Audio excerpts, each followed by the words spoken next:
nous on dénonce les sureffectifs dans les collèges et les pertes de postes qu'il y a eu cette année. Les revendications pour nous, ce serait vraiment d'abaisser de façon significative les élèves par classe. Donc d'avoir des groupes d'élèves à moins de 25 par exemple, ça nous paraît des conditions dignes d'enseignement. Donc ça rejoint aussi les revendications qu'il y a dans d'autres secteurs de la fonction publique comme dans les EHPAD.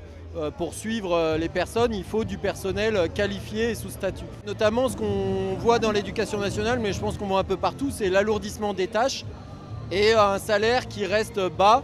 Et là, notamment cette année, au mois de janvier, on a subi des baisses de salaire, ce qui est assez inédit quand même dans la fonction publique.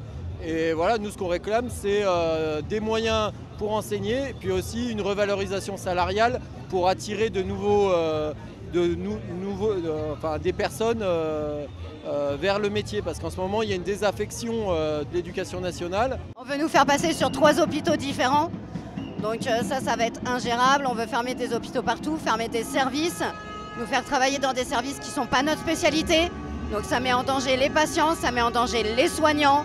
On veut nous faire doubler, on veut nous faire revenir sur nos jours de repos. On n'est pas des machines. Question salaire, moi honnêtement, je suis à 1 500 € par mois. Comme je dis, c'est pas un métier qu'on fait ni pour le salaire ni pour la reconnaissance. On le fait parce qu'on aime ce métier et les dirigeants en profitent bien parce qu'ils le savent, ils profitent de notre empathie.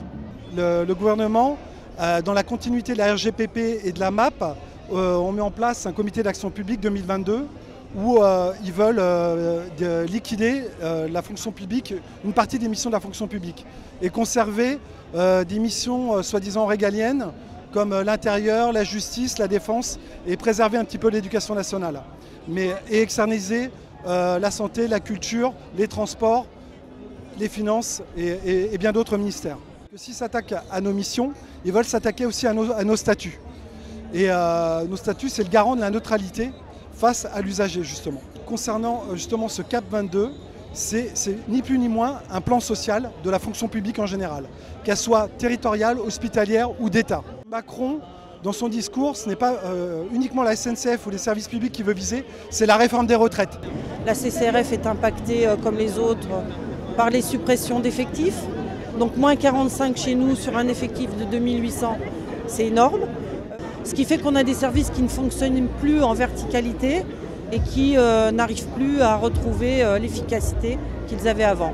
Si aujourd'hui Macron attaque les cheminots, notre statut qui dérange énormément de monde, je pense que EDF demain on y a droit aussi. Demain mon statut disparaît, quel est toi exactement ce que tu vas gagner toi français en supprimant mon statut? Je pense pas grand-chose. Le ministère de la Culture contribue à 4% des suppressions d'emplois sur les 120 000 emplois annoncés par CAP 22 et qu'on a compté que sur 5 ans, ça démantèlerait notre ministère de 2 à 3 000 emplois, qu'on a déjà beaucoup contribué lors de la RGPP et que par ailleurs le ministère de la Culture n'a jamais pesé 4% des effectifs de la fonction publique.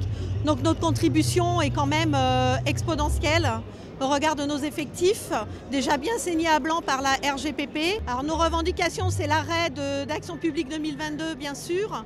C'est la hausse du pouvoir d'achat, la hausse du point d'indice, c'est l'accès à la culture pour tous.